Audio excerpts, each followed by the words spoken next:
ഓണത്തെക്കുറിച്ചുള്ള ഓർമ്മകൾ മനസ്സിലെന്നും നിറഞ്ഞു നിൽക്കാറുണ്ടല്ലേ? മാതാപിതാക്കളും മക്കളും ബന്ധുക്കളുമൊക്കെ ഒന്നിച്ച ദിവസങ്ങൾ. എത്ര മനോഹരമായിരുന്നു ഓരോ വീടുകളിൽ നിന്നുള്ള കാഴ്ചകൾ. ആ പഴയ കളിയും ചിരിയുമൊക്കെ വീണ്ടെടുത്ത നിമിഷം. എന്നാൽ എവിടെയൊക്കെയോ ചെറിയ അസ്വാരസ്യങ്ങൾ കണ്ടു. ഓണപ്പൂക്കളമിട്ട ചില വീടുകളിൽ നിന്ന് പിന്നീട് ഉയർന്നത് പൂക്കളുടെ ഗന്ധമല്ല, ചോരയുടെ മണമാണ്. ആഘോഷത്തിൻ്റെ അലയൊലി മുടങ്ങിയ വീടുകളിൽ നിന്നാണ് നിലവിളി ശബ്ദം. തിരുവനന്തപുരം കാര്യവട്ടത്ത് അച്ഛൻ മകനെ വെട്ടിക്കൊലപ്പെടുത്തിയ കേസും കോട്ടയം മുണ്ടക്കയത്ത് യുവാവ് ഭാര്യയെയും ഭാര്യാമാതാവിനെയും കൊലപ്പെടുത്താൻ ശ്രമിച്ച ശേഷം ജീവനൊടുക്കിയതും ഈ ചതയ ദിനത്തിലാണ്. ഇതോടൊപ്പം കുന്നംകുളം ലോക്കപ്പ് മർദ്ദനത്തിന് പുറമെ പീച്ചിയിലെ പോലീസ് അതിക്രമവും ആഭ്യന്തര വകുപ്പിന് നാണക്കേടാകുന്നു. ആ കേസുകൾ വിശദമായി പരിശോധിക്കുകയാണ് പോലീസ് പട്രോൾ. സ്വാഗതം.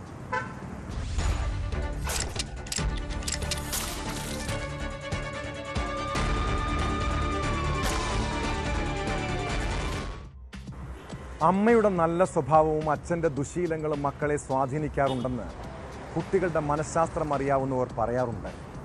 തിരുവനന്തപുരം കാര്യവട്ടത്തെ ഉല്ലാസ് എന്ന ചെറുപ്പക്കാരൻ അച്ഛനെ കണ്ടാണ് വളർന്നത്.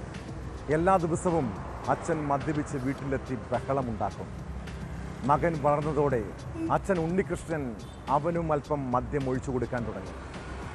അമ്മ എതിർത്തിട്ടും കാര്യമുണ്ടായില്ല. പിന്നീട് അച്ഛനും മകനും ഒന്നിച്ചിരുന്ന് മദ്യപിക്കും. കള്ളു കുടിച്ച് തലയ്ക്ക് പിടിച്ചാൽ പിന്നെ പരസ്പരം തമ്മിലടി. ഞായറാഴ്ച അവധിയായതിനാൽ രാവിലെ മുതൽ ഇരുവരും മദ്യപാനം തുടങ്ങി. അതിനിടെ വാക്കുതർക്കവും ഒച്ചപ്പാടും കേട്ടെങ്കിലും അത് പതിവ് പോലെയുള്ള ബഹളമെന്നാണ് നാട്ടുകാരെല്ലാം കരുതിയത്. എന്നാൽ വാക്കേറ്റത്തിനിടെ മകനെ ഉണ്ണികൃഷ്ണൻ വെട്ടിക്കൊലപ്പെടുത്തുകയായിരുന്നു. സംഭവവുമായി ബന്ധപ്പെട്ട് പ്രതിയെ പോത്തൻകോട് പോലീസ് അറസ്റ്റ് ചെയ്തു.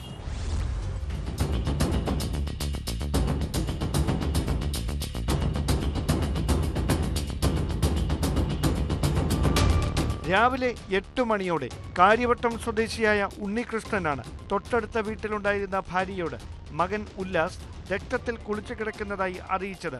തുടർന്ന് അമ്മ ഉഷ വീടിനുള്ളിൽ കയറിയതോടെ ഹാളിനുള്ളിൽ രക്തത്തിൽ കുളിച്ച നിലയിൽ മകന്റെ മൃതദേഹം കണ്ടെത്തുകയായിരുന്നു. തുടർന്ന് പോത്തൻകോട് പോലീസിനെ വിവരമറിയിച്ചു. ആ മദ്യലഹരിയിൽ ഇരുവരും തമ്മിൽ കഴിഞ്ഞ ദിവസം തർക്കമുണ്ടായിരുന്നു. ഈ തർക്കത്തിൽ അത് വാക്കേറ്റമായി മാറുകയും പിന്നീടത് കയ്യാങ്കളിയിലേക്ക് നീങ്ങുകയും ഒടുവിൽ കയ്യിലുണ്ടായിരുന്ന ആയുധം ഉപയോഗിച്ച് ഉണ്ണികൃഷ്ണൻ നായർ മകനെ വെട്ടിക്കൊലപ്പെടുത്തുകയായിരുന്നുവെന്നാണ് അന്വേഷണ ഉദ്യോഗസ്ഥരുടെ നിലവിലെ കണ്ടെത്തൽ. മറ്റെന്തെങ്കിലും തരത്തിലുള്ള പ്രകോപനം ഈ കൊലപാതകത്തിലേക്ക് നയിക്കുന്നതിന് സാഹചര്യം ഉളവാക്കിയതായി ഇതുവരെ കണ്ടെത്താൻ കഴിഞ്ഞിട്ടുമില്ല.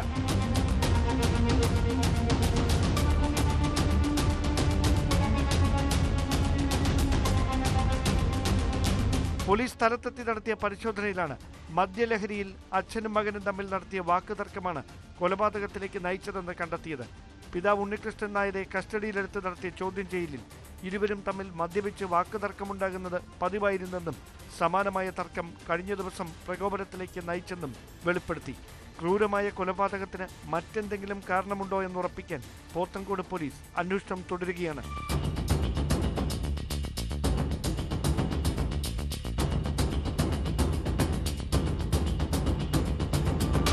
ന്യൂസ് 18 തിരുവനന്തപുരം. സമയം രാവിലെ 11:50. കോട്ടയം മുണ്ടക്കയത്തിന് സമീപം പുഞ്ചവയൽ എന്ന കൊച്ചു ഗ്രാമം വിറങ്ങലിച്ച നേരം. ഞായറാഴ്ചയായതിനാൽ നാട്ടുകാരെല്ലാം വീട്ടിലുണ്ട്. അപ്പോഴാണ് അയൽ വീട്ടിൽ നിന്ന് വലിയൊരു നിലവിളി ശബ്ദം കേട്ടത്. ആളുകളെല്ലാം ഓടിക്കൂടിയപ്പോൾ പുഞ്ചവയൽ സ്വദേശി സൗമ്യയും അമ്മ ബീനയും രക്തത്തിൽ കുളിച്ചു കിടക്കുന്നതാണ് കണ്ടത്.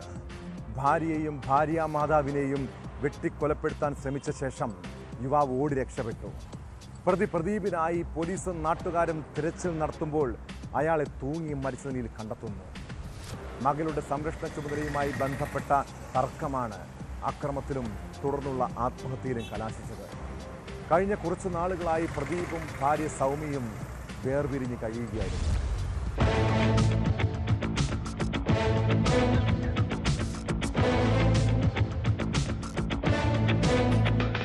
മകളുടെ സംരക്ഷണ ചുമതലയുമായി ബന്ധപ്പെട്ട തർക്കം പോലീസ് സ്റ്റേഷൻ വരെ എത്തിയിരുന്നു. ഇന്ന് രാവിലെ മുണ്ടക്കയം പോലീസ് ഇരുവിഭാഗത്തെയും വിളിച്ചു വരുത്തി തർക്കങ്ങൾക്ക് പരിഹാരവും നിർദ്ദേശിച്ചിരുന്നു. ഇത് അംഗീകരിച്ച് പുറത്തുപോയതിനു പിന്നാലെയാണ് ഭാര്യയെയും ഭാര്യയുടെ മാതാവിനെയും വീട്ടിൽ കയറി പ്രദീപ് വെട്ടിപ്പരിക്കേൽപ്പിച്ചത്. പുഞ്ചവയൽ സ്വദേശി സൗമ്യ, അമ്മ ബീന എന്നിവർക്കാണ് പ്രദീപിന്റെ അക്രമത്തിൽ പരിക്കുപറ്റിയത്. രാവിലെ 11:30 സംഭവം.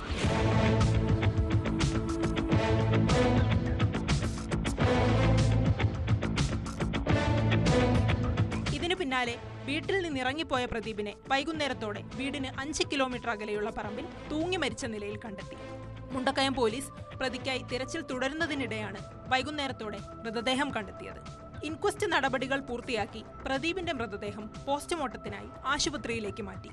അക്രമത്തിൽ പരിക്കേറ്റ സൗമ്യയും അമ്മ ബീനയും കോട്ടയം മെഡിക്കൽ കോളേജ് ആശുപത്രിയിൽ ചികിത്സയിലാണ്.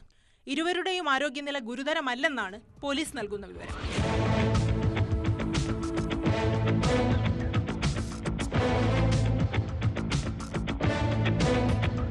ന്യൂസ് 18 കോട്ടയം. കാസർഗോഡ് പനത്തടിയിലെ നീനുമോൾക്ക് ഈ തിരുവോണം ഒരിക്കലും മറക്കാൻ കഴിയില്ല. ഓണക്കോടിക്ക് പകരം അച്ഛൻ അവൾക്ക് നൽകിയത് ഒരിക്കലും മായ്ക്കാനാകാത്ത മുറിവാണ്. കുടുംബ പ്രശ്നത്തെ തുടർന്നാണ് സ്വന്തം മകളെ അച്ഛൻ മനോജ് ആസിഡ് ഒഴിച്ച് കൊലപ്പെടുത്താൻ ശ്രമിച്ചത്. മകൾക്ക് പുറമെ ബന്ധുവായ 10 വയസ്സുകാരിക്ക് നേരെയും ഇയാൾ ആസിഡ് ആക്രമണം നടത്തിയിരുന്നു. സംഭവത്തിന് ശേഷം ഒളിവിൽ പോയ പ്രതി മനോജിനെ രാജപുരം പോലീസ് അറസ്റ്റ് ചെയ്തു. മദ്യലഹരിയിലാണ് പ്രതി 2 കുട്ടികൾക്ക് നേരെയും ആക്രമണം നടത്തിയതെന്ന് പോലീസ് പറയുന്നു. ഭാര്യയുമായി അകന്നു കഴിയുകയായിരുന്ന മനോജ് അതിൻ്റെ പകയിൽ നടത്തിയ ആക്രമണമെന്നാണ് സൂചന.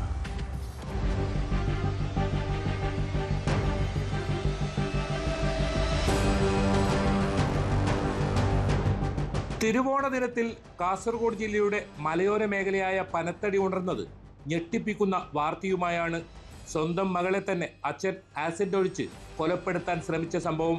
കൂടാതെ ഭാര്യ സഹോദരന്റെ 10 വയസ്സുള്ള മകൾക്ക് നേരെയും ആസിഡ് ആക്രമണമുണ്ടായി.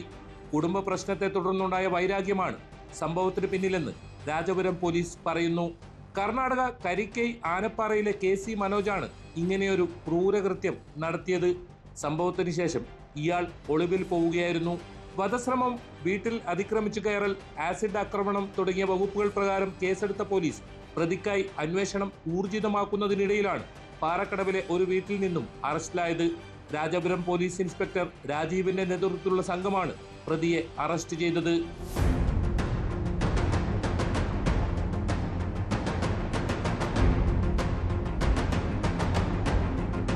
പാണത്തൂർ പാറേക്കടവിൽ 5 രാവിലെ 10 മണിയോടെയാണ് സംഭവം. പ്രതിയുടെ മകളായ കർണാടക കരിക്കൈ സ്വദേശിനി 17 വയസ്സുകാരി KM നീനുമോൾ, ഭാര്യ സഹോദരൻ പാറക്കടവിലെ മോഹനിന്റെ മകൾ 10 വയസ്സുകാരി M മനിയ എന്നിവർക്ക് നേരെയായിരുന്നു ആസിഡ് ആക്രമണമുണ്ടായത്. ഇവരുടെ പാറക്കടവിലെ വീട്ടിലായിരുന്നു നീനു താമസിച്ചിരുന്നത്. വീട്ടുമുറ്റത്ത് അതിക്രമിച്ചു കയറിയ പ്രതി കയ്യിൽ കരുതിയിരുന്ന ആസിഡ് കുട്ടികളുടെ ദേഹത്ത് ഒഴിക്കുകയായിരുന്നു. മനോജും ഭാര്യയും കുറച്ചുകാലമായി പിണങ്ങി താമസിക്കുകയായിരുന്നു. മദ്യപിച്ച് പ്രശ്നമുണ്ടാക്കുന്നതിനാലാണ് ഭാര്യ മാറി താമസിച്ചിരുന്നത്. ഇതിനെ തുടർന്നുണ്ടായ വിരോധമാണ് സ്വന്തം മകളുടെയും സഹോദരന്റെ 10 വയസ്സുള്ള മകളുടെയും ദേഹത്ത് ഇയാൾ ആസിഡ് ആക്രമണം നടത്താൻ കാരണം. കൈകൾക്കും കാലുകൾക്കും പൊള്ളലേറ്റിട്ടുണ്ടെങ്കിലും കുട്ടികളുടെ പരിക്കുകൾ ഗുരുതരമല്ല. ഇരുവരും ആശുപത്രിയിൽ ചികിത്സയിലാണ്. മദ്യലഹരിയിലാണ് ഇയാൾ 2 കുട്ടികൾക്ക് നേരെയും ആക്രമണം നടത്തിയതെന്ന് പോലീസ് പറഞ്ഞു. കോടതിയിൽ ഹാജരാക്കിയ പ്രതിയെ റിമാൻഡ് ചെയ്തു.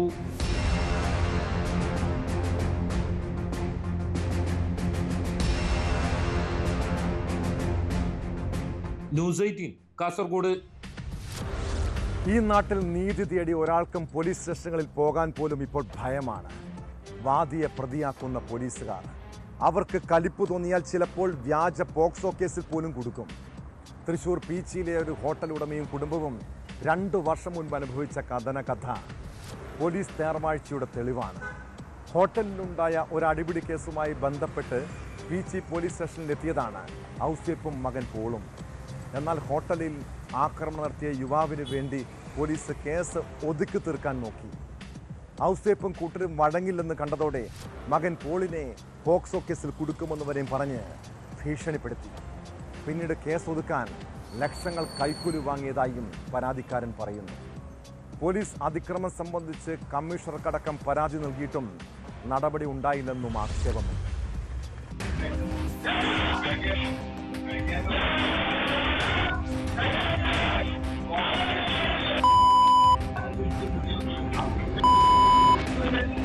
2023 മെയ് 24 തൃശൂർ പട്ടിക്കാട് ലാലിസ് ഹോട്ടൽ മാനേജരെയാണ് പീച്ചി SI ആയിരുന്ന PM രതീഷ് മർദ്ദിച്ചത്. SI ഫ്ലാസ്ക് കൊണ്ട് തല്ലാൻ ശ്രമിച്ചെന്നും ശേഷം മുഖത്തടിച്ചുവെന്നും ഹോട്ടൽ ഉടമ ഔസേപ്പ് പറഞ്ഞു. ഇത് ചോദിക്കാൻ ചെന്ന തന്റെ മകനെയും ലോക്കപ്പിലിട്ടുവെന്ന് ഔസേപ്പ് പറഞ്ഞിരുന്നു. ഹോട്ടലിൽ ഭക്ഷണം കഴിക്കാനെത്തിയ ആൾ നൽകിയ പരാതിക്ക് പിന്നാലെയായിരുന്നു മർദ്ദനം.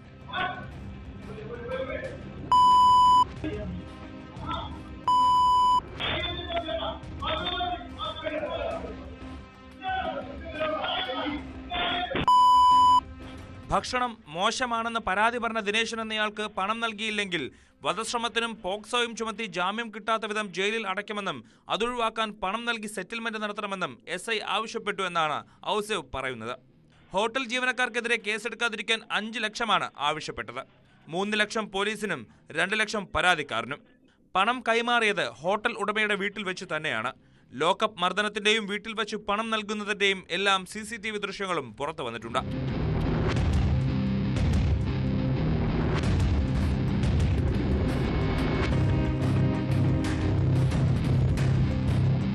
ഹോട്ടലിൽ നിന്ന് കഴിച്ച ഭക്ഷണത്തിന്റെ ഗുണനിലവാരം സംബന്ധിച്ച തർക്കമാണ് ഈ സംഭവങ്ങൾക്ക് വഴിവെച്ചത്. കേസിൽ പോലീസ് വലിയ തോതിൽ ഒത്തുകളി നടത്തിയെന്നും ഗ്രേഡ് SI ജയേഷിന് തന്നോടുള്ള പൂർവ്വവൈരാഗ്യം തീർക്കുകയായിരുന്നുവെന്നും ഔസേപ്പ് ന്യൂസ് 18നോട് പറഞ്ഞു. ഈ 1.5 വർഷമായിട്ട് 23 ഡിസംബറിൽ ഡിപ്പാർട്ട്മെന്റ് തല അന്വേഷണം തുടങ്ങിയിട്ട് ഇന്നേ വരെ ഇവന്റെ ഒരു ഇൻക്രിമെന്റ് കട്ട് ചെയ്യോ പ്രൊമോഷൻ കട്ട് ചെയ്യോ സസ്പെൻഡ് ചെയ്യോ ഒന്നും തന്നെ ചെയ്തിട്ടില്ല. ഇവനെ സംരക്ഷിക്കുക. അപ്പൊ നമുക്ക് അന്വേഷണത്തിൽ മനസ്സിലായത് ഇവന് എന്തോ സംഘടനയുടെ ഒക്കെ എന്തോ ഭയങ്കര പിടുത്തമുള്ള ഒരാളാണെന്നാണ് പറയുന്നത്. അപ്പോ സംഘടനയിലുണ്ടെങ്കിൽ അവരിവനെ സംരക്ഷിക്കും എന്നാണ് നമുക്ക് മറ്റുള്ളവരിൽ നിന്ന് അറിയാൻ സാധിച്ചത്. തുടർ നടപടികൾ ഉണ്ടാകുമെന്ന് പറഞ്ഞെങ്കിലും ഒന്നും സംഭവിച്ചില്ലെന്നും ഔസേപ്പ് പറയുന്നു. ലോക്കപ്പ് മർദ്ദനം സംബന്ധിച്ചും കൈക്കൂലി വാങ്ങിയതിനെ കുറിച്ചുമെല്ലാം വിശദമായ രീതിയിൽ സിറ്റി പോലീസ് കമ്മീഷണറായിരുന്ന അങ്കിത് അശോകന് പരാതി നൽകിയതാണ്. ആരോപണ വിധേയനായ SI PM രതീഷിന് 1 മാസത്തിനുള്ളിൽ സർക്കിൾ ഇൻസ്പെക്ടറായി പ്രമോഷൻ ലഭിക്കുകയും ചെയ്തു. ഇയാൾ ഇപ്പോൾ കൊച്ചി കടവന്ത്ര പോലീസ് സ്റ്റേഷനിലാണ്. വിവരാവകാശ പ്രകാരം CCTV ദൃശ്യങ്ങൾ നൽകാൻ അപേക്ഷ നൽകിയെങ്കിലും പല കാരണങ്ങൾ പറഞ്ഞ് വൈകിപ്പിച്ചു. അപേക്ഷ തള്ളുന്നതിന് മാവോയിസ്റ്റ് ഭീഷണി അടക്കമുള്ളവ പോലീസുകാർ ഉന്നയിച്ചു. ഒടുവിൽ ഹൈക്കോടതിയെ സമീപിക്കും എന്നായപ്പോഴാണ് CCTV ദൃശ്യങ്ങൾ നൽകുന്നതും ഇപ്പോഴത് വിവാദമാകുന്നതും. ഇപ്പോൾ കൊച്ചി കടവന്ത്ര പോലീസ് സ്റ്റേഷനിൽ SI ആണ് രതീഷ്. അവധിയിൽ പോയിരിക്കുകയാണെന്ന് city police commissioner Putta Vimaladitya പറഞ്ഞു. അല്ല, അതിനെപ്പറ്റി നമുക്ക് ഇതുവരെ ഒന്നും റിപ്പോർട്ടോ മറ്റോ ഒന്നും വന്നിട്ടില്ല. അങ്ങനെ വന്നാൽ നമ്മൾ ആവശ്യമുള്ള നടപടി എടുക്കാം. സംഭവങ്ങളെല്ലാം മറ്റ് ജില്ലകളാണ് അല്ലേ. അപ്പോൾ അതിനെപ്പറ്റി എന്തെങ്കിലും വന്നാൽ നമ്മൾ നോക്കി അതിൻ്റെ അനുസരിച്ച് നമ്മൾ ആവശ്യമുള്ള നടപടി എടുക്കും. ന്യൂസ് 18 കൊച്ചി. കണ്ണിലും ശരീരത്തിലും പെപ്പർ സ്പ്രേ പ്രയോഗം. കാലിൻ്റെ വെള്ളം അടിച്ചു പൊട്ടിച്ചു. ചെവിയുടെ ഡയഫ്രം അടിച്ചു തകർത്തു. ഒറ്റ രാത്രി കൊണ്ട് നിരവധി കേസുകളിൽ പ്രതിയാക്കി. 3 മാസത്തിലധികം ജയിൽവാസം. കുന്നംകുളം പീച്ചി കസ്റ്റഡി മർദ്ദനങ്ങൾക്ക് പിന്നാലെ 13 വർഷം മുൻപുള്ള കോന്നിയിലെ പോലീസ് ക്രൂരതയും ചർച്ചയാവുകയാണ്. മുൻ SFI നേതാവ് ജയകൃഷ്ണനാണ് UDF സർക്കാരിൻ്റെ കാലത്ത് താൻ നേരിട്ട ദുരിത കഥ വിവരിച്ച് ഫേസ്ബുക്ക് പോസ്റ്റിട്ടത്. ആലപ്പുഴ DYSPയും കോന്നി മുൻ CIയുമായ മധു ബാബു മർദ്ദിച്ചതായാണ് പരാതി. കുറ്റക്കാരനായ മധുവിനെതിരെ കടുത്ത അച്ചടക്ക നടപടിക്ക് ശുപാർശ ചെയ്തെങ്കിലും LDF സർക്കാരുകൾ അധികാരത്തിൽ വന്നിട്ടും അയാൾ ഉന്നത പദവിയിൽ തുടരുകയാണ്.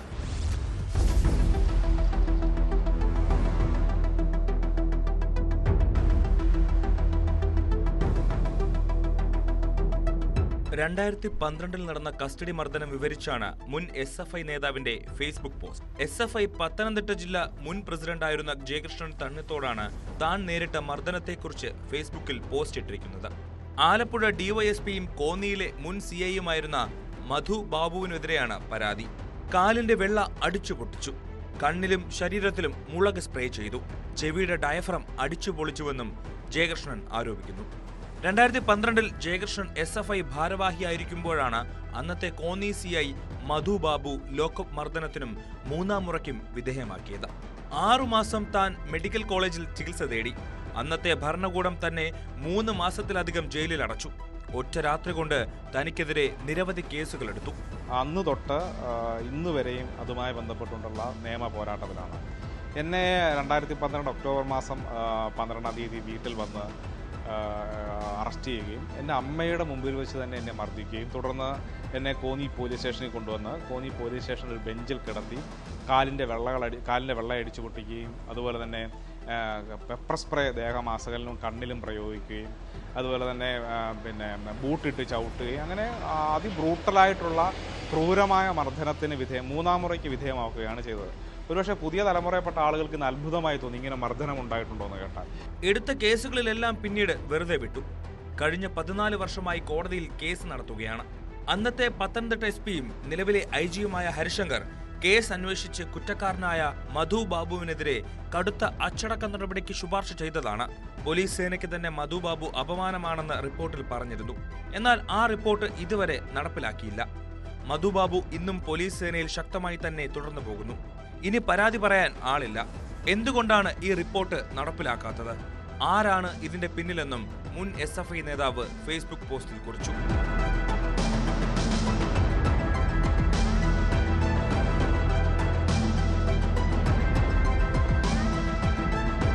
ന്യൂസ് 18 പത്തനംതിട്ട.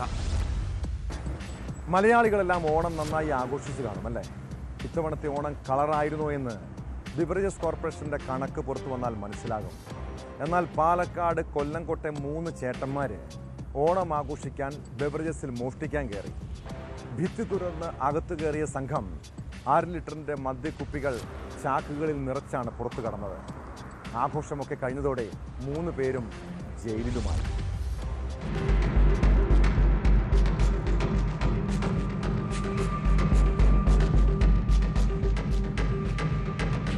കൊല്ലംകോട് ബസ് സ്റ്റാൻഡിന് സമീപത്തുള്ള ബിവറേജസ് കോർപ്പറേഷന്റെ മദ്യവിൽപ്പന കേന്ദ്രത്തിൽ വെള്ളിയാഴ്ച പുലർച്ചെ 2:30 മോഷണം നടന്നത്.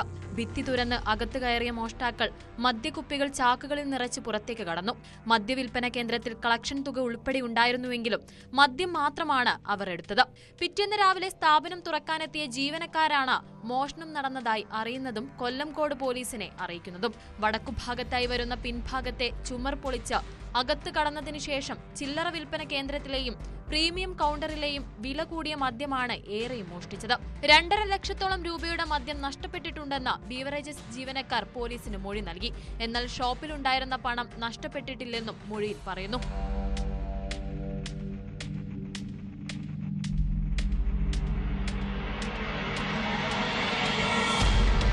താഴത്തെ നിലയിലാണ് ചില്ലറ വിൽപ്പന കേന്ദ്രം.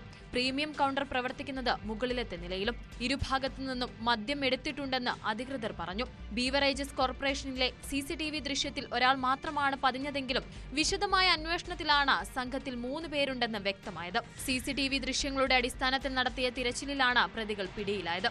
മോഷ്ടിച്ച മദ്യം കിട്ടിയ വിലയ്ക്ക് വിറ്റുതീർത്തെന്നും 2200 രൂപയുടെ ഒരു കുപ്പി കുടിച്ചതായും പ്രതികൾ പോലീസിന് മൊഴി നൽകി.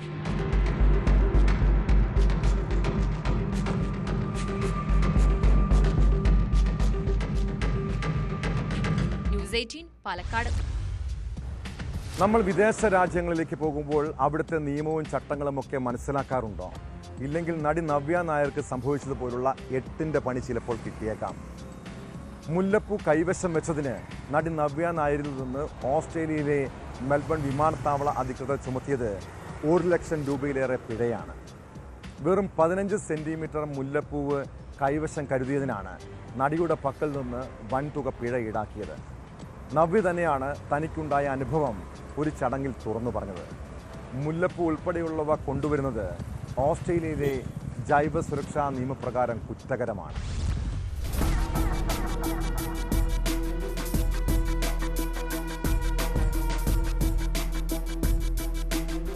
വിക്ടോറിയയിലെ മലയാളി അസോസിയേഷന്റെ ഓണപരിപാടിയിൽ പങ്കെടുക്കാനായാണ് നവ്യ നായർ ഓസ്ട്രേലിയയിലേക്ക് പോയത്. ഈ പരിപാടിയിൽ സംസാരിക്കവേ നവ്യ തനിക്ക് വിമാനത്താവളത്തിലുണ്ടായ അനുഭവം സദസ്സുമായി പങ്കുവച്ചു. മുല്ലപ്പൂ കൊണ്ടുപോകാൻ പാടില്ല എന്ന നിയമം തനിക്ക് അറിയില്ലായിരുന്നു. ഓസ്ട്രേലിയയിലേക്ക് പോകുന്നതിന് മുൻപ് അച്ഛൻ വാങ്ങി നൽകിയതാണ് മുല്ലപ്പൂ. അത് 2 കഷ്ണമായി മുറിച്ചു. കൊച്ചി മുതൽ സിംഗപ്പൂർ വരെ 1 കഷ്ണം മുടിയിൽ അണിയാൻ അച്ഛൻ പറഞ്ഞു. സിംഗപ്പൂർ എത്തുമ്പോഴേക്ക് അത് വാടിപ്പോകും. സിംഗപ്പൂരിൽ നിന്ന് അണിയാനായി 2ാമത്തെ കഷ്ണം ഹാൻഡ് ബാഗിൽ കരുതി. എന്നാൽ താൻ ചെയ്തത് നിയമവിരുദ്ധമായ കാര്യമാണെന്ന് അറിയില്ലായിരുന്നു. അറിയാതെ ചെയ്ത തെറ്റാണ്. അറിവില്ലായ്മ ഒഴികഴിവല്ല എന്നും തനിക്കറിയാം. 15 സെന്റിമീറ്റർ മുല്ലപ്പൂ കൊണ്ടുവന്നതിന് കൃഷി വകുപ്പ് അധികൃതർ 1980 ഓസ്ട്രേലിയൻ ഡോളർ, അതായത് 1.25 ലക്ഷം ഇന്ത്യൻ രൂപയാണ് നവ്യയിൽ നിന്ന് പിഴ ഈടാക്കിയത്.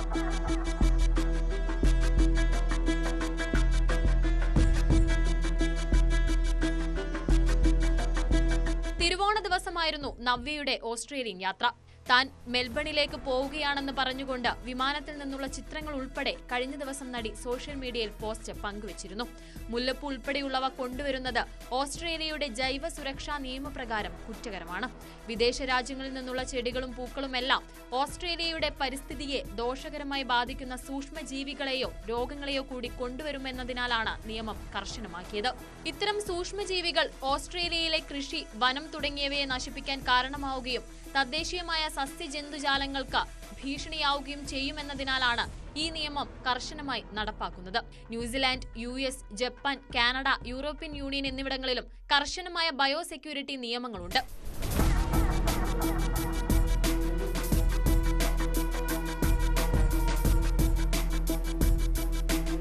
News desk, news 18. ഒരു സ്ത്രീയെ സമൂഹ മാധ്യമങ്ങളിൽ അധിക്ഷേപിച്ചാലുള്ള നിയമ നടപടിയെക്കുറിച്ച് ഒരുപക്ഷെ പലർക്കും വ്യക്തമായ അറിവുണ്ടാകില്ല.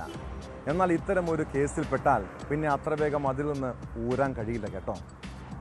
മലയാളത്തിലെ ഒരു പ്രമുഖ നടിയെ ഫേസ്ബുക്ക് പോസ്റ്റിലൂടെ അധിക്ഷേപിച്ച സംവിധായകൻ സനൽകുമാർ ശശിധരനെ പിന്നെ നാട്ടിൽ കണ്ടിട്ടില്ല.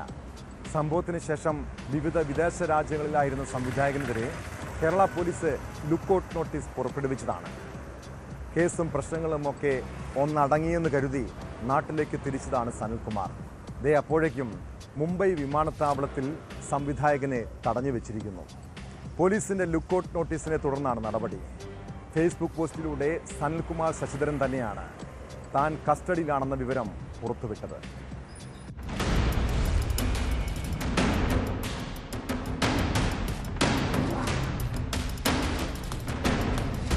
കഴിഞ്ഞ ജനുവരിയിൽ പ്രമുഖ മലയാള നടിയെ സോഷ്യൽ മീഡിയയിലൂടെ ശല്യം ചെയ്തതിന് എളമക്കര പോലീസ് സനലിനെതിരെ കേസെടുത്തിരുന്നു. എന്നാൽ പോലീസ് കേസെടുക്കുമ്പോൾ സനൽ അമേരിക്കയിലായിരുന്നു.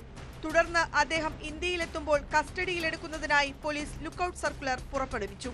ഇതിന്റെ തുടർ നടപടിയായാണ് സനൽകുമാറിനെ വിമാനത്താവളത്തിൽ തടഞ്ഞുവെച്ചത്.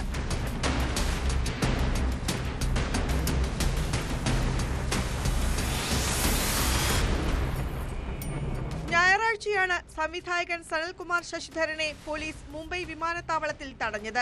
കൊച്ചി എളമക്കര പോലീസ് ഉടൻ മുംബൈയിലെത്തി സംവിധായകനെ കസ്റ്റഡിയിലെടുക്കും. തുടർന്ന് സനലിനെ കൊച്ചിയിലെത്തിച്ച് ചോദ്യം ചെയ്യുമെന്ന് Kochi city police commissioner Putta Vimaladitya അറിയിച്ചു. ലുക്കൌട്ട് നോട്ടീസ് പ്രകാരമാണ് മുംബൈ വിമാനത്താവളത്തിൽ തടഞ്ഞുവെച്ചത്. മഞ്ജു വാര്യരുടെ പരാതിയിലാണ് നടപടിയെന്നും കമ്മീഷണർ പറഞ്ഞു. അദ്ദേഹത്തിനെതിരെ പുറപ്പെടുവിച്ചിട്ടുള്ള ലുക്കൌട്ട് സർക്കുലറിൻ്റെ അടിസ്ഥാനത്തിലാണ് അദ്ദേഹത്തിനെ മുംബൈ എയർപോർട്ടിൽ തടഞ്ഞു വെച്ചത്. നമ്മൾ കസ്റ്റഡിയിലെടുക്കും, എടുത്തിട്ട് ചോദ്യം ചെയ്യും. ചോദ്യം ചെയ്തിട്ട് ശേഷം അത് എലമക്കര കേസുമായി ബന്ധപ്പെട്ടാണ് അത് അദ്ദേഹത്തിനെ കസ്റ്റഡിയിലെടുത്ത് അവിടെ തടഞ്ഞു വെച്ചത്. ബാക്കി നമ്മൾ നടപടി അതിനനുസരിച്ച് എടുക്കും. തന്നെ തടഞ്ഞുവെച്ച കാര്യം സോഷ്യൽ മീഡിയ പോസ്റ്റുകളിലൂടെ സനൽകുമാർ ശശിധരൻ സ്ഥിരീകരിച്ചു. കേരള പോലീസ് തന്നെ പിടികൂടാൻ ഫ്ലൈറ്റ് പിടിച്ചുവരുന്നത് അസ്വാഭാവികമാണെന്ന് മനസ്സിലാക്കാൻ അധികം നിയമപരിജ്ഞാനമൊന്നും ആവശ്യമില്ല. തന്റെ ഫോൺ പിടിച്ചുവാങ്ങി. എന്തടിസ്ഥാനത്തിലാണ് ഈ സ്റ്റോക്കിംഗ് കേസ് എന്നറിയില്ലെന്നും തനിക്കെതിരെ കള്ളക്കേസെടുക്കുകയായിരുന്നുവെന്നും അദ്ദേഹം വിവിധ ഫേസ്ബുക്ക് പോസ്റ്റുകളിൽ പറഞ്ഞു. സംസ്ഥാന സർക്കാരിന് തുറന്ന കത്ത് എന്ന രീതിയിൽ മറ്റൊരു പോസ്റ്റും അദ്ദേഹം ഷെയർ ചെയ്തിട്ടുണ്ട്.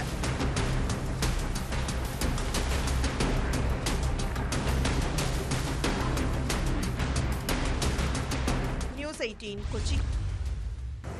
കൊച്ചിയിലെ വിദേശ വിദ്യാഭ്യാസ തൊഴിൽ സ്ഥാപനത്തിലെ സാമ്പത്തിക തട്ടിപ്പ് കേസിൽ കൂടുതൽ പേരിലേക്ക് അന്വേഷണം നീങ്ങുന്നു. മുഖ്യപ്രതി സുജിത്തിന്റെ കൂട്ടാളികളെ കണ്ടെത്താൻ പോലീസ് തിരച്ചിൽ ഊർജിതമാണ്. എംപയർ ഓവർസീസ് എഡ്യൂക്കേഷൻ എന്ന സ്ഥാപനത്തിലെ 3.5 കോടി രൂപ തട്ടിയെടുത്ത കേസിലാണ് അന്വേഷണ സംഘത്തിന്റെ നീക്കങ്ങൾ. പ്രതികളിൽ ചിലർ അടുത്തിടെ കമ്പനിയുടെ ഉടമസ്ഥയിലുള്ള ഫ്ളാറ്റിൽ അതിക്രമിച്ച് കയറി രേഖകൾ കവർച്ച ചെയ്യാൻ ശ്രമിച്ചതായും തെളിഞ്ഞിട്ടുണ്ട്. തട്ടിപ്പ് പണം ആഡംബര ജീവിതം നയിക്കാനും വിദേശയാത്രകൾക്കുമായാണ് ചിലവഴിച്ചതെന്ന് പ്രതി പോലീസിനോട് പറഞ്ഞു.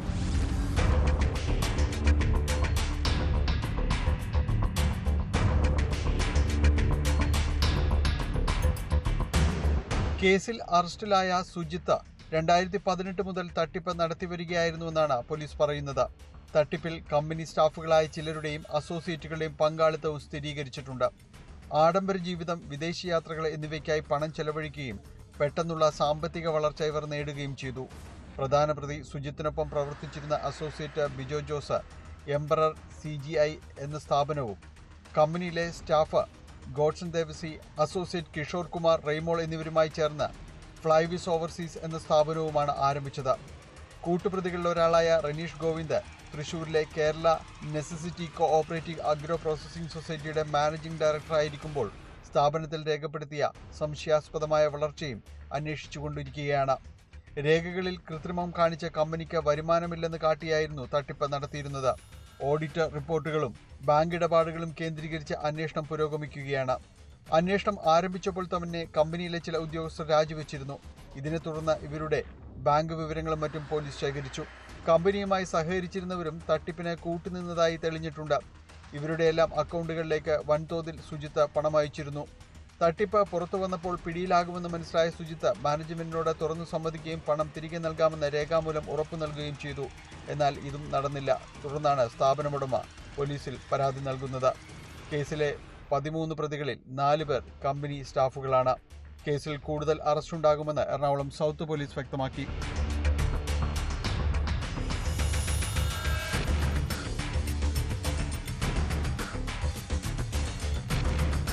ന്യൂസ് 18 കൊച്ചി. കേരളത്തിൽ തൊഴിൽ തേടിയെത്തുന്ന ഇതര സംസ്ഥാനക്കാരിൽ പലരും ലഹരിക്ക് അടിമകളാണ്. പിന്നീട് അവർ കാട്ടിക്കൂട്ടുന്ന അക്രമങ്ങൾ ഈ നാടിൻ്റെ സ്വൈര്യ ജീവിതം പോലും തകർക്കുന്ന കാഴ്ച. ഇതര സംസ്ഥാനക്കാർക്ക് വേണ്ടി മാത്രം ലഹരി എത്തിക്കാൻ വൻ സംഘം ഇവിടെ പ്രവർത്തിക്കുന്നുണ്ട്. എറണാകുളത്ത് 50 ലക്ഷം രൂപ വില വരുന്ന കഞ്ചാവ് പിടികൂടിയത് ബംഗാൾ സ്വദേശികളിൽ നിന്നാണ്. പോലീസ് നടത്തിയ വാഹന പരിശോധനയിൽ പൂക്കാട്ടുപടി ഭാഗത്ത് വെച്ചാണ് ബംഗാൾ രജിസ്ട്രേഷനിലുള്ള ആഡംബര കാറിൽ നിന്ന് കഞ്ചാവ് പിടികൂടിയത്.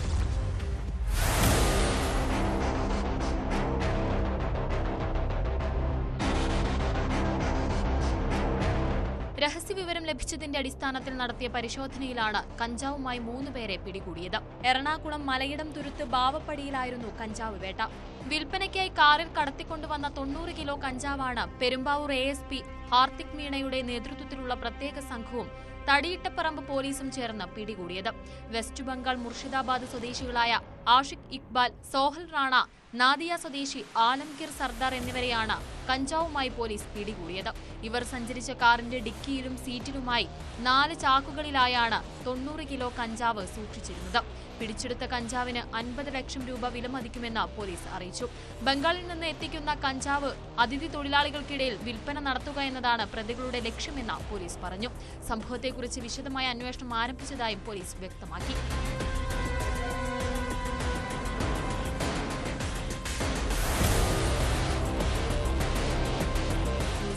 കൊച്ചി. കുറ്റകൃത്യങ്ങളുടെ മറ്റു ചില വാർത്തകൾ ചുരുക്കത്തിൽ. പാലക്കാട് വാളയാർ എക്സൈസ് ചെക്ക് പോസ്റ്റിൽ നിന്ന് 22 ഗ്രാം മെത്താംഫെറ്റമിൻ പിടിച്ചെടുത്തു. ബാംഗ്ലൂർ എറണാകുളം പാതയിലോടുന്ന സ്വകാര്യ ബസ്സിൽ നിന്നാണ് മാരക മയക്കുമരുന്ന് പിടിച്ചത്. പാലക്കാട് IBയും വാളയാർ ചെക്ക് പോസ്റ്റ് ടീമും സംയുക്തമായി നടത്തിയ പരിശോധനയിലാണ് നടപടി. മെത്താംഫെറ്റമിൻ കടത്താൻ ശ്രമിച്ച എറണാകുളം തൃപ്പൂണിത്തുറ സ്വദേശി നിതീഷ് ജോണിനെ എക്സൈസ് അറസ്റ്റ് ചെയ്തു. കണ്ണൂർ മാടായിപ്പാറയിൽ ദേവസ്വം ഭൂമിയിൽ പലസ്തീൻ അനുകൂല പരിപാടി നടത്തിയ ജമാഅത്തെ ഇസ്ലാമി പ്രവർത്തകർക്കെതിരെ കേസ്. വിദ്യാർത്ഥിനി വിഭാഗമായ GIOയുടെ 30 പ്രവർത്തകർക്കെതിരെയാണ് പഴയങ്ങാടി പോലീസ് കേസെടുത്തത്. വിഷയം രാഷ്ട്രീയ ആയുധമാക്കിയ BJP ഇവർക്കെതിരെ രാജ്യദ്രോഹ കുറ്റം ചുമത്തണമെന്ന് ആവശ്യപ്പെട്ടു. കാസർഗോഡ് നടന്ന ഗണേശോത്സവ ഘോഷയാത്രയ്ക്കിടെ ഉഗ്രശബ്ദത്തിലുള്ള പടക്കം പൊട്ടിച്ചതിനും പൊതുഗതാഗതം തടസ്സപ്പെടുത്തിയതിനും പോലീസ് സ്വമേധയാ കേസെടുത്തു. രമേശൻ, പവൻകുമാർ, സൂരജ്, ദിനേശൻ തുടങ്ങിയവർക്കെതിരെയാണ് കേസെടുത്തത്. പൊതുഗതാഗതം തടസ്സപ്പെടുത്തുകയും മതിയായ സുരക്ഷാ മാർഗങ്ങൾ എടുക്കാതെ ഉഗ്രശബ്ദത്തിലുള്ള പടക്കങ്ങൾ പൊട്ടിക്കുകയും ചെയ്തുവെന്ന് കാസർഗോഡ് ടൗൺ പോലീസ് രജിസ്റ്റർ ചെയ്ത കേസിൽ പറയുന്നു. കാസർഗോഡ് കാഞ്ഞങ്ങാട് നബിദിന റാലിക്കിടയിൽ റോഡ് പൂർണ്ണമായും തടസ്സപ്പെട്ടുവെന്ന പരാതിയിൽ 200 പേർക്കെതിരെ ഹോസ്ദുർഗ് പോലീസ് കേസെടുത്തു. മാണിക്കോത്ത് ജമാഅത്ത് കമ്മിറ്റിയുടെയും ആറങ്ങാടി ജമാഅത്ത് കമ്മിറ്റിയുടെ നേതൃത്വത്തിൽ നടന്ന നബിദിന റാലിക്കിടെയാണ് ഗതാഗതം തടസ്സപ്പെട്ടത്. റാലിക്കിടയിൽ കോട്ടച്ചേരി ട്രാഫിക് ജംഗ്ഷന് സമീപത്താണ് റോഡ് ഗതാഗതം തടസ്സപ്പെട്ടതെന്ന് FIRൽ പറയുന്നു. ഓപ്പറേഷൻ സിന്ദൂർ ആസ്പദമാക്കി പൂക്കളമിട്ടവർക്കെതിരെ കേസെടുത്തതിൽ പ്രതിഷേധം ശക്തം. ശാസ്താംകോട്ട പോലീസ് സ്റ്റേഷനിലേക്ക് വിവിധ ഹൈന്ദവ സംഘടനകളും BJPയും പ്രതിഷേധ മാർച്ച് നടത്തും. കൊല്ലം മുതുവിലാക്കാട് പാർത്ഥസാരഥി ക്ഷേത്രത്തിലാണ് RSS പ്രവർത്തകർക്കെതിരെ ഉൾപ്പെടെ കേസെടുത്തത്. എന്നാൽ വ്യാജ വാർത്തകൾ പ്രചരിപ്പിക്കുന്നവർക്കെതിരെ കർശന നടപടി ഉണ്ടാകുമെന്ന് പോലീസ് മുന്നറിയിപ്പ് നൽകിയിട്ടുണ്ട്. ലഹരി കടത്താൻ മയക്കുമരുന്ന് മാഫിയ പലപ്പോഴും പുതിയ രീതികൾ പരീക്ഷിക്കാറുണ്ട്. അയൽ സംസ്ഥാനങ്ങളിൽ നിന്ന് കേരളത്തിലേക്ക് ദീർഘദൂര ബസ്സുകളിലും നാഷണൽ പെർമിറ്റ് വാഹനങ്ങളിലുമൊക്കെയാണ് സാധാരണ MDMAയും കഞ്ചാവും ഒക്കെ എത്തിക്കാറുള്ളത്. എന്നാൽ ഇപ്പോൾ പോലീസിൻ്റെയും എക്സൈസിൻ്റെയും പരിശോധന ഒഴിവാക്കാൻ ആംബുലൻസുകളിൽ പോലും ലഹരിക്കടത്ത് നടക്കുന്നു. കണ്ണൂർ തളിപ്പറമ്പയിൽ പോലീസ് നടത്തിയ പരിശോധനയിലാണ് ആംബുലൻസ് ഡ്രൈവർ MDMAയുമായി പിടിയിലായത്. മാസങ്ങൾ നീണ്ട നിരീക്ഷണത്തിലൊടുവിലാണ് മുസ്തഫയെ കുടുക്കാൻ കഴിഞ്ഞത്. കർണാടകയിലെ ആശുപത്രികളിൽ നിന്ന് രോഗികളുമായി വരുമ്പോൾ അവിടെ നിന്ന് MDMA നാട്ടിലെത്തിക്കുന്നതാണ് ഇയാളുടെ രീതി. കേരളത്തിലേക്ക് മാരക മയക്കുമരുന്ന് എത്തിക്കുന്ന സംഘത്തിലെ പ്രധാന കണ്ണികളൊരാളാണ് മുസ്തഫയെന്ന് പോലീസ് പറയുന്നു. പല ക്രിമിനൽ പ്രവർത്തനങ്ങൾക്കും ആംബുലൻസുകൾ ഉപയോഗിക്കുന്നുണ്ടോ എന്ന് പോലീസ് നിരീക്ഷിക്കുന്നത് നല്ലതാണ്. ഇതോടെ പോലീസ് പെട്രോൾ പൂർണ്ണമാകുന്നു. നമസ്കാരം.